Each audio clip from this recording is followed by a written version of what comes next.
শুভ সকাল বন্ধুরা, welcome to my channel it's শোভাকি লাইফস্টাইল। নতুন একটা দিন, নতুন একটা ব্লগে তোমাদের আমার চ্যানেলে অনেক অনেক ভালোবাসার স্বাগত। প্রতিদিন যেটা বলি আজকেও সেটাই বললাম। আমার চ্যানেলটা যদি সাবস্ক্রাইব করে থাকো তাহলে অসংখ্য ধন্যবাদ। আর যারা চ্যানেলটা সাবস্ক্রাইব করেনি তারা গিয়ে আমার চ্যানেলটা ছটপটকে সাবস্ক্রাইব করতে। আর এখন বাজে ঠিক 5:30। তো দেখো, সকালবেলা ঘুম থেকে উঠে একদিকে ভাত, একদিকে ডিম আর আলুটা সেদ্ধ বসিয়ে দিয়ে চলে এসেছি। এদিকে আমি বাসনগুলো মাজতে, কিছু বাসন না বলতে একটা কি দুটো মতন বাসন ছিল, যেহেতু আগের দিন বিরিয়ানি খাওয়া হয়েছিল, তো খুব একটা বাসন হয়নি।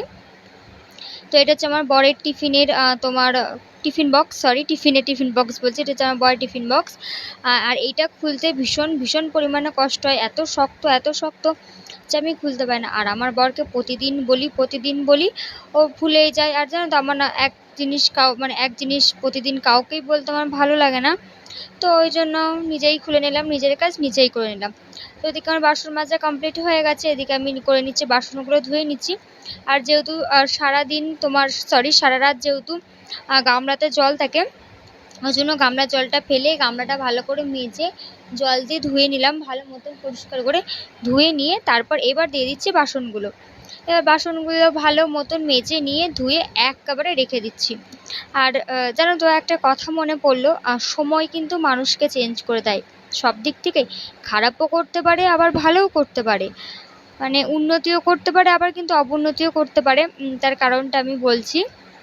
আগে যখন আমি বাসন মাজতাম তখন আমার বাসনে কেমন তেল তেল তেল তেল থাকতো, ঠিকঠাক মতন এঁটো যেত না। আর এখন সময়ের সাথে সাথে কিন্তু এখন আমিও চেঞ্জ হয়ে গেছি। এখন আমি কাজে একদম পটু বলবো না, বাট যতটুকুনি পারি ততটুকুনি কিন্তু মোটামুটি আমি ভালোই পারি।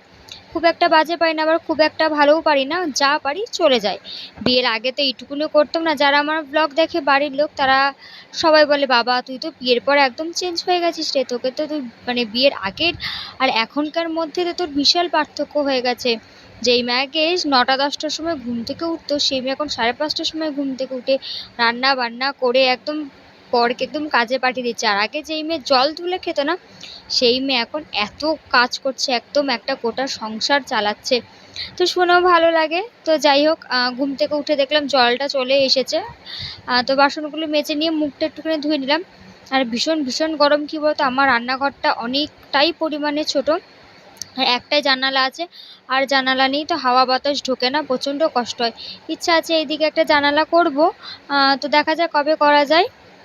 তো দেখো, এইদিকে আমি চলে এসেছি, মানে বালতিতে অনেক দিন হয়ে গেছিলো জল ছিল, তো জলটা চেঞ্জ করা হয় না, ওই জন্য এখন জলটা চেঞ্জ করে নিচ্ছি। আর আমি বেসিনের ওপর দিই না বালতিটা, বলা কি যায়, বেসিনটা যদি খুলে পড়ে যায় আমি এই ভয়টাই পাই, ওই জন্য নিচে চাতালে দিয়ে দিই। আর ওই যে বললাম না, ডিম আর আলু সেদ্ধ দিয়েছি, আজকে হবে ডিমের ঝোল ভাত। কারণ আগের দিন আমার বর লেটে আসার কারণে বাজারে যেতে পারিনি, ওই জন্য।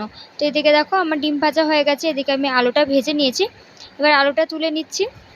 তো এবার মশলাটা দিয়ে নিলাম, মশলার মধ্যে যা থাকে পেঁয়াজ রসুন জিরে, তারপর হচ্ছে আদা লঙ্কা, নর্মাল যা যা থাকে তাই দিয়েই রান্না করছি। আর এত পরিমাণে ঝাঁঝ বেরোচ্ছে দেখো, আমি যার জন্য সরে সরে যাচ্ছি, এতটাই ঝাঁঝ বেরোচ্ছে আমি ঠিক মানে সহ্য করতে পারছি না ঝাঁঝ। আর কি বলবো, ঘরে নেই টমেটো, তাই জন্য দিতে হলো বাধ্য হয়ে সস। জানো তো, টমেটো নিয়ে আর আনতেও মনে থাকছে না, ওই জন্য দিয়ে দিলাম সস। তো এদিকে রান্নাটা কষাতে দিয়েছি, মানে মাছ বলে ফেলেছিলাম ভুল করে। আলুটার সাথে মশলাটাকে দিয়ে কষাচ্ছি, কষাতে কষাতে এদিকে চলে এলাম জামা কাপড়গুলো ভাঁজ করতে। ওইদিকে কাজ হচ্ছে, এদিকে আমি আমার মতন কাজ করেছি। নাহলে যদি বসে থাকি না, তাহলে আমার কিন্তু কাজগুলো বেড়ে যাবে। ওই জন্য যতটা পারি তাড়াতাড়ি করে, যতটা পারি সম্ভব মানে করে নেওয়ার চেষ্টা করি, না বসে একদম এক নিঃশ্বাসে দেখবে কাজ করে নিলে না, মানে অতটা কাজও লাগে না, দেখি টাইম টু টাইম মতন হয়ে যায়। আর আগের দিন তো তোমাদের দেখালে আমি এই জামাটা পরে যাই, এই জামাটা পরলে নাকি আমার মা বলে আমাকে দেখতে ভালো লাগে না, ওই জন্য মানে এই দিকে টুকটাক কোথাও যেতে আসতে গেলে এই জামাটা পরে হাতের কাছে, এই জামাটা এতটাই বড় যে এই জামাটা পরলে আর কিছু মানে নিচে প্যান্ট ফ্যান্ট পরতে লাগে না, লেগিংস ফ্যাগিংস পরতে লাগে না। ওই জন্য এখান থেকে এইটুকুনি যাব, বাড়ির হাতের কাছেই তো সব কিছু, ওই জন্য এটা পরে নিই, এটা পরে নিলে আর নিচে লেগিংস পরতে লাগে না, কারণ এটা এতটাই বড়, ওই জন্য টুকুস করে পরে নিয়ে আমি চলে যাই। জানো তো, এই জামাটা হয়ে কিন্তু আমার ভীষণ সুবিধা হয়েছে। তো এবার এই জামাটা আমি মানে পাট পাট করে ভাঁজ করে নিলাম। আর এইদিকে দেখো আমার বর এখনও ঘুমাচ্ছে, সেদিকে আমি চলে গেলাম শোকেসে রাখতে। এটা শোকেসেই রাখি, খুব একটা যেহেতু পরা হয় না। আর এই যে আমার শোকেসে তালা ভীষণ ডিস্টার্ব করে, একদিন খোলে একদিন খোলে না। আর এইটা কি বলতো, আমার বরকে ডেকে সকালবেলা ঘুম থেকে উঠে ইঁদুর ধরালাম, একটা ছোট্ট একটা বাচ্চা ইঁদুর ঢুকে গেছিলো ঘরে। তো সেইটাকেই বার করলাম। মারি না, আমি কোনোদিনই মারি না। ফার্স্ট কারণ হচ্ছে যেহেতু আমি গণেশ পুজো করি ওই জন্য, আর আমি পশু পাখি মারতেও আমি ঠিক পছন্দ করি না। ওই জন্য বললাম আমার বরকে যে ধরো, ধরে গিয়ে ওটাকে বাইরে ফেলে দিয়ে এসো। তো আমার বর সেটাই করেছে। তো যাই হোক, আগে আমার বর মারতো জানো, তখন আমার পাল্লায় পড়ে আর মারে না। বলে না সঙ্গদোষে লোহাভাসে, কিন্তু কিছু কিছু মানে ভালো অভ্যাস শেখা ভালো। খারাপ অভ্যাস শিখো না কারো থেকে, যতটা পারবে ভালোটাই শেখাটাই উচিত। তো যাই হোক, আমার বর চলে গেছে কাজে, এদিকে চলে এসেছি রান্নাঘর পরিষ্কার করতে। আজকে কিন্তু রান্নাঘর সাথে আমার মানে যেটুকুনি ঘর উঠোনটা আছে সেটা আজকে কিন্তু আমি ভালো মতন পরিষ্কার করে নেবো, একদম বলতে পারো ডিপ ক্লিন করে নেবো। আর এই যে শিলনোড়াটা এদিক থেকে তুলে নিয়েছিলাম সকালেই, আর না পাতিনি শিলনোড়াটা জানো তো। আর এই যে দেখছি শিলনোড়াটার এখানটাতেও খুব একটা সরি, ভালোই নোংরা হয়েছে। তো এই দিকটা আমি ভালো করে পরিষ্কার করে নিচ্ছি। আর যেহেতু শিলনোড়াতে জলটা শুদ্ধ আমি ওখানটাতে রাখি, তো হালকা হালকা জল জল মতনও রয়েছে ওই জন্য। আর এই যে বটিটা সরিয়েছি যেখানটায়, সেখানটায় বিশ্বাস করবে না কালো কালো পানা কি যে একটা বিচ্ছিরি একটা নোংরা বেরোলো। আমি ঠিক জানি না সেটা কি বেরোলো, তোমাদের একটুখানি পরেই দেখাবো। তো ভিডিওটি স্কিপ না করে দেখতে থাকো, আশা করি ভালো লাগবে। তো তোমাদের ওইদিকে বৃষ্টি হচ্ছে কি হচ্ছে না অবশ্যই কিন্তু কমেন্ট করে জানাতে ভুলো না, কারণ আমাদের এদিকে কিন্তু এক ফোঁটা বৃষ্টি দেখা নেই, জানো তো গুমোট গরম হয়ে রয়েছে। আর এই যে বললাম না ওই যে কালো কালো কেমন একটা নোংরা বেরালো, ওই দেখো কিছুটা নোংরা রয়ে গেছে, যতই ঝাড় দেওয়ার চেষ্টা করছি বেরাচ্ছে আর না। তারপর বারুন দিয়ে হচ্ছিল না, ওই জন্য ঝাঁটা নিয়ে এসেছি। ওই ঝাঁটা দিয়ে মানে খিল যে ঝাঁটা থাকে সেইটা দিয়ে পরিষ্কার করে নিলাম। এইবার যতটুকুনি নোংরা বেরিয়েছে ততটুকুনি বেরালো, আর বেরালো না। তো যেহেতু আমার ঘরটা স্নান করা নেই বলে আমার সিলিন্ডারটা একটু ওঠানামা করছিল, ওই জন্য আমি ওই নিচটাতে একটা ইট এনে দিয়ে দিলাম, তাহলে আর নড়াচড়া করবে না, আমার অসুবিধা হবে না। তো এই দেখো যতটুকুনি পারলাম ততটুকুনি পরিষ্কার করলাম, এর থেকে আর বেশি পরিষ্কার করা যাচ্ছে না। আর আমার ডাস্ট অ্যালার্জি আছে, ওই জন্য আমি খুব একটা মানে ডিপলিভাবে অতটাও ক্লিন করতে পারি না। তো যাই হোক, এদিকে দেখো আমি এদিকে ঘরটা ঝাড় দিয়ে নিয়ে একদম ঘর দিয়ে বার করে দেবো পুরোপুরি ধুলোটা। আর এই ঝাঁটা দিয়ে করছি। আর এই জায়গাটা যেহেতু ওয়ার্ড্রপ রয়েছে, এই জায়গাটাতে একটুখানি নোংরাটা বেরোতে অসুবিধা হয়। তো যাই হোক, একটু কষ্ট করে হলেও আমি কিন্তু ঘরটা ভালো করে ঝাড় দিয়ে পরিষ্কার করে নিয়ে ঘরটা মুছে নিয়ে দেখলাম যে আমার জ্বালাতে জল নেই, মিনারেলের জল তো কোনোদিনও ঢালি না। ওই যে বললাম না সময় সবাইকে চেঞ্জ করে দেয়, তার সাথে কিন্তু আমরা কিন্তু মানুষ জানি যে অভ্যাসের দাস। হ্যাঁ, আমরা যেটা অভ্যাস করব আমরা কিন্তু সেই অভ্যাসটা নিয়েই রাখবো, সেটা ভালো হোক খারাপ হোক। তো এইদিকে আমার মিনারেলের জল খেয়ে খেয়ে এমনই অভ্যাস হয়ে গেছে যে কলের জলটা আর এখন আর মুখে রোচে না, ভালো লাগে না। আর তো এবার আমার বর সকালবেলায় না জলটা ঢেলে দিয়ে যেতে ভুলে গেছিলো। এবার আমি কি করব, তো আমি না বাটি নিয়ে এসেছিলাম যে বাটির মধ্যে করে অল্প অল্প ঢালবো আর চালার মধ্যে ঢালবো। কিন্তু তারপর দেখলাম যে না, মোটামুটি যা জল আছে আমি ঠিক চাগিয়ে নিয়ে জ্বালার মধ্যে ঢেলে নিতে পারবো। ব্যাস সেটাই করে নিলাম। আর আমার বর এসে বলছে বাবা আমার বউ তো বেশ ভালোই কাজ শিখে গেছে, এই জলটাও ঢেলে নিয়েছে। তো দেখো এদিকে এখন করে নিচ্ছি, আমি ঘরটা মুছে নিচ্ছি, ঠাকুরের জায়গাটাও সুন্দর করে মুছে নিচ্ছি। আর ঠাকুরের র্যাকের নিচটাও মুছে নিচ্ছি ভালো মতন সুন্দর করে, যেহেতু ঘরটা একটু নোংরা নোংরা রয়েছে, যেহেতু রান্নাঘরটা পরিষ্কার করেছে ওই জন্য। তো এই জন্য দেখো আমি এই দিকটাতে সুন্দর করে একদম নিট অ্যান্ড ক্লিন করে ঘরটা মুছে নিচ্ছি। আর আমি এক হাতে ভর না দিয়ে কোনো রকম কোনো কাজ করতে পারি না, সেটা তোমরা দেখেছো কি দেখোনি আমি ঠিক জানি না। এটা ওই যে অভ্যাস, বললাম না মানুষ অভ্যাসের দাস, যে যেরকম অভ্যাস করবে সে কিন্তু সেরকম অভ্যাসেই থাকবে, সেটা তুমি ভালো হোক কিংবা খারাপ হোক। তাই আমি বলবো যখন অভ্যাস করতেই হবে তাহলে খারাপ অভ্যাস কেন করব, ভালো অভ্যাসই করবো, তাই না বলো। তো দেখো এদিকে আমি ঘরটা মুছতে দিয়ে দিচ্ছি। আর পায়ে চেপে না আমি ঘর মুছতে এখনও পারছি না, কারণ আমার পায়ে এখনও ব্যথা রয়েছে, ওই জন্য পা চেপে মুছতে পারছি না, ভীষণই অসুবিধা হচ্ছে। আর দেখো এদিকে চলে এসেছি স্নান করে। আর এই যে ঠাকুরের যে জায়গাটা মানে যে আসনটা পাতা ছিল সেই আসনটা তুলে নিয়ে একদম মুছে মাছে মানে ধুয়ে নিয়ে চলে এসেছি সার্ফ দিয়ে কেচে। তো আমার পুছে দেওয়া হয়ে গেছে। দেখলাম ঠাকুরের এই যে র্যাকটা তো না ভীষণ নোংরা হয়েছে। তো ওই জন্য আমি ভাবলাম যে চলো এখন তো বসে রয়েছে, এখন তো আমার খুব একটা কাজ নেই, তো র্যাকটা পরিষ্কার করেই নিই। যখন সব পরিষ্কার করলাম তাহলে র্যাকটাও পরিষ্কার করেই নিই। ওই ব্যাস যেই বলা সেই কাজ, আমি শুরু হয়ে গেলাম র্যাক পরিষ্কার করতে। তো র্যাক ট্যাক পরিষ্কার করে খাওয়া দাওয়া করে আমি উঠে পড়েছি ঘুম থেকে। তো বিকালবেলা এটা ওই কখন 5টা হবে হয়তো। তো উঠে ঘর ফর ঝাড় দিয়ে পরিষ্কার করে আমি চলে এসেছি উঠোনটা ঝাড় দিতে, মানে আমার যেইটুকুনি সামনেরটুকুনি পজিশন আছে সেইটুকুনি ঝাড় দিতে, কারণ অনেকটাই নোংরা হয়েছে জানো তো। আর আজকে আমার যে পাশে ইটগুলো রয়েছে না, ইটের আমি অনেক কিছু চেঞ্জ করেছি, মানে অগোছালো হয়েছিল, যতটা পেরেছি ততটা পরিষ্কার করার চেষ্টা করেছি। আর কিছু রেখে দিয়েছি, ওইগুলো না তোমার ইয়েতে দেবো, ওই যারা লোহা ভাঙা টিনে ভাঙা আসে না তাদেরকে দিয়ে দেবো। ওই জন্য গুছিয়ে গেছে, অনেকদিন ধরে রেখে দিচ্ছি, কিন্তু যখন ওনারা আসছে তখন আমার মনে থাকছে না, আর যখন মনে থাকছে তখন ওনারা আসছে না। কি যে বিপদে পড়েছি কি বলবো বলো তো। তো যাই হোক, এদিকে দেখো আমি টুকটুক করে সব কিছু ঝাড় দিয়ে নিচ্ছি। আর আমার যেহেতু সামনেটা খোয়া, তাই খুব একটা ভালো মতন ঝাড় দেওয়া যায় না, তাই হাত দিয়ে দিয়ে দিয়ে দিয়ে তুলে তুলে পরিষ্কার করতে হয়। তো এই দেখো এদিকে আমার এই সামনেটুকুনি উঠোনটুকুনি ঝাড় দেওয়া হয়ে গেছে। তো এবার ঝাড় দিয়ে না কিছুটা নোংরা রাস্তায় পড়েছে, তাই ভাবলাম যখন রাস্তায় পড়েছেই, এদিক ওদিক যখন একটুখানি পাতা পড়ে আছে, তাহলে আমি একটুখানি ভালো মতনই ঝাড় দিয়ে নিই। তাই আমি রাস্তাটাও কিন্তু ভালো মতন সুন্দর করে ঝাড় দিয়ে নিলাম। দেখবে দুয়ারটার সামনে যদি পরিষ্কার পরিচ্ছন্ন থাকে না, তাহলে কিন্তু নিজেরও দেখতে ভালো লাগে, তাই না বলো।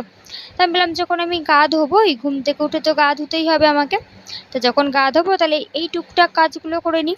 এবার আমার সংসারের কাজ তো আমাকেই করতে হবে না, পরিষ্কার তো সব আমাকেই করতে হবে, কেউ তো এসে করে দেবে না বলো। ওই জন্য আমি একদম নিজের কাজে নিজে লেগে পড়েছি।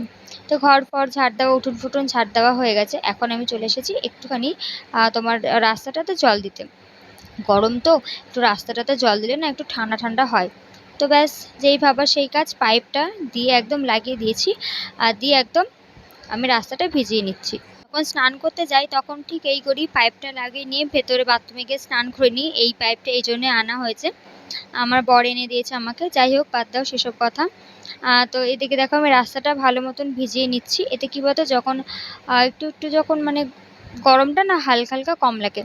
তো এদিকে দেখো আমি চলে এসেছি, একদম গা হাত পা ধুয়ে সন্ধ্যাও দেওয়া হয়ে গেছে। এখন করব রান্না। তো এত তাড়াতাড়ি কেন, কারণ আছে। কারণ আমি যাব বাজারে, জানো তো আজকে আমার বর একটু তাড়াতাড়ি বাড়ি চলে আসবে, ওই জন্য যাবো বাজারে। এবার বাজার থেকে আসতে আসতে না 9টা বেজে যায়, তখন এই সবজি মানে রান্না করব, রুটি করব, অনেকটা টাইম কেটে যায়। আর আজকে তো আলু চচ্চড়ি করবো না, করবো হচ্ছে আলুর দম। তাহলে আলুর দম করতে একটু বেশি টাইম লাগবে, আলু সেদ্ধ করো, ভাজো, মশলা করো, এই করো ওই করো, করতে করতে অনেকটা টাইম হয়ে যাবে। ওই জন্য আমি একদম সন্ধ্যা ফন্দা দিয়ে, যেই টাইমটা যখন বসে রয়েছি খালি, তাহলে এই টাইমটাতে কী করবো, এই টাইমটাতে চলো তাহলে আলুর দমটা করে নিই। আর আমার বর ঢুকতে না ঢুকতে গন্ধ পেয়ে বলছে, বাবা আলুর দমের গন্ধটা তো বেশ সুন্দর বেরাচ্ছে। তো আমার বর বললো যে না, খেতেও বেশ ভালো হয়েছে। তো আলুটা সেদ্ধ হয়ে গেছে, আমি এদিকে করে নিচ্ছি হচ্ছে আলুটা ভাজা। আর আমি যে এইমাত্র গা ধুয়েছি, কেউ কিন্তু বলবে না আমাকে দেখে। দেখো ওইদিকে দেখো, এখনো কিন্তু ভালো মতন সন্ধ্যা নামেনি, হালকা হালকা লাইট মানে আলো রয়েছে, সূর্যের আলো। আর জানি না কেন এখন 6:45 7টা বেজে যাচ্ছে, তাও দেখছি যেন সূর্যের তাপটা রয়েই গেছে। দেখো আমার মুখ চুখটা রান্নাঘরে কিছুক্ষণ টাইমের জন্য মানে রয়েছি, আর দেখো ঘেমে নিয়ে একাকার হয়ে গেছি। কেউ দেখে বলবে না যে আমি এইমাত্র গা ধুয়ে এলাম। তো আমার আলু ভাজাও হয়ে গেছে, মশলা দেওয়াও হয়ে গেছে, ওটা কষছে। আমার বড় চলে এসছে, আমার বর গেছে গা হাত পা ধুতে, স্নান করতে। আর এই যে বললাম না বাজারে যাবো, তাই কী কী কিনতে হবে কী কী কিনতে হবে না, তার একটা লিস্ট করে নিচ্ছি। কেন বলো তো, আমি না ভুলে যাই জানো তো, কী কী আনতে হবে কী কী আনতে হবে না। তখন বাড়িতে এসে মনে করি এই বাবা, আচ্ছা এটা আনা হলো না, ওটা আনা হলো না। ওই জন্য আমার মা আমার বর আমাকে সবসময় বলে, একটা লিস্ট করে নিয়ে যাবি বাজার যখনই করতে যাবি। তো তাই ভাবলাম যে বড়দের কথা শোনাই যাক, বড়দের কথা তো শোনা ভালো, তাই না বলো। তাই বসে বসে লিস্ট করে নিচ্ছি। আর আমার খিদে পেয়েছিল, তো আমার বর আসার সময় আমার জন্য একটা ডিমের ডেভিল নিয়ে এসেছিলো। একা আমার জন্য না, আমার বরের জন্য নিয়ে এসেছিলো। তো আমরা দুজন ওটাই খেয়ে নিয়েছি শুধু, আর কিছুই খাইনি। কিন্তু চানাচা ছিল না বলে আর মুড়িও মাখা হয়নি। আর এইদিকে দেখো টকবক করে কিন্তু আলুর দমটা একদম ফুটছে, তোমাদের কিন্তু সেটাই দেখালাম। কাঁচা লঙ্কার হয়েছে, কিন্তু দেখতেও ভালো হয়ে, অবশ্যই জানিও কেমন দেখতে হয়েছে। খেতেও কিন্তু ভালোই হয়েছে, খুব একটা খারাপ হয়নি, বেশ ভালোই লাগছে খেতে। আর দেখো একদম রঙটা ভীষণ সুন্দর এসেছে, তাই না বলো। তো চলো, ঝোলটা ফুটছে, আর বেশিক্ষণ মানে বেশিটা আর ঝোলটা শুকাবো না, কারণ রুটি দিয়ে খাবো। তো আমার বড় বড় একটুখানি ঝোল ঝোল রাখতে, তো আর একটু হয়তো ঝোলটা আমি শুকিয়ে নেব, নিয়ে নামিয়ে দেবো। কারণ বেশি ঝোলও ভালো লাগে না, আবার কম ঝোলও ভালো লাগে না। আর দেখবে এটা ঠান্ডা হলে না একটু ঝোলটা না আলু নিজেই টেনে নেয়, ওই জন্য একটু কম কমই ঝোল রাখবো। তো দেখো এদিকে আমি এখনই নামিয়েও দেবো ঝোলটা। তো এখন বাজে ঠিক 10টা বাজতে 5 মিনিট বাকি, আর আমার রাতের রান্না কমপ্লিট। তো কী কী রান্না আছে তোমাদের একবার দেখে দিই। হচ্ছে রুটি, লুচি করার কথা ছিল কিন্তু লুচি করিনি, এখন করলাম রুটি। কারণ এই গরমের মধ্যে রুটি না খাওয়াটাই মানে লুচি না খাওয়াটাই ভালো, ওই জন্য রুটি করেছি। আর এই দেখো তখন যে দেখলে আলুর দম করছি, এই হচ্ছে আলুর দম। আর গেছিলাম হচ্ছে একটুখানি বাজারে। তো কী বাজার করেছি কালকে না সকালে দেখাবো। আর এই দেখো আম এনেছি, এই হচ্ছে আম 80 টাকা করে কিলো, জানো তো। এই 3টে আম 40 টাকা নিয়েছে। আর এই দেখো তেলের বোতল বাইরে রেখেছিলাম যে লুচি করবো বলে তেল আনবো, কারণ এইটুকুনি তেলে তো হবে না, একদমই অল্প তেল রয়েছে। তো বড় বড় থাক, আর লুচি করতে হবে না, গরমের মধ্যে ভালো লাগছে না। আর দেখো আমি বিকালবেলা গা হাত পা ধুয়েছি, আর এই রান্না বান্না করতে করতে আমি যেন ঘেমে নিয়ে একাকার হয়ে গেছি। এখন লাগছে গরম, একটুখানি ভেজা গামছা দিয়ে গা হাত পাটা পুঁছে শুয়ে নেবো। আর দেখো বিছানা করা হয়ে গেছে, আমার বর এই শুয়েছিল, এই মাত্র উঠে গাড়িটা ঢোকাতে গেল। দাঁড়া তোমাদের আরেকটা জিনিস দেখাই। এই দেখো দেখতে পাচ্ছ এখানে শাক রেখে দিয়েছি, তার কারণ কী বলো তো, ঘরে রাখলে না দেখবে নষ্ট নষ্ট হয়ে যায় কেমন, ওই জন্য এখানে রেখে দিয়েছি। কুয়াশা পড়বে, কুয়াশা পড়লে টাটকা টাটকাই থাকবে, ওই জন্য এই বাইরে একদম এখানে রেখে দিয়েছি। তোমার মুখটা কালো কালো লাগবে। কালো কালোই লাগবে না, এই সাইডটা ফর্সা লাগে আর এই সাইডটা কালো লাগবে। আলুটা ডাইরেক্ট বলে ক্যামেরা আলু বলে কালো। যাই হোক, তো রাতে কী খাবো তোমাদের তো দেখিয়ে দিলাম, মানে রাতে ডিনারটা। তো এখন মাখবো একটুখানি মাথায় তেল, কালকে মাথা ঘষবার। এই দেখো ভোট দিয়েছি, আমার এখনও হাতের মধ্যে বোঝাচ্ছে কিনা যায় না, এখনও জানো তো ছাপ রয়ে গেছে। তো যাই হোক, তো গেছিলাম বাজারে, তোমাদের তো বললামই। তো কী কিনেছি না কিনেছি তোমাদের তারাও এই সাইডে যাই, কালকে দেখাবো। আর আম তো কিনলাম, সেটা দেখালাম। তো চলো আজকের মতন টাটা, কাল ফিরবো নতুন একটা দিন নতুন একটা ব্লগের সাথে। সবাই ভালো থেকো, সুস্থ থেকো, গুড নাইট।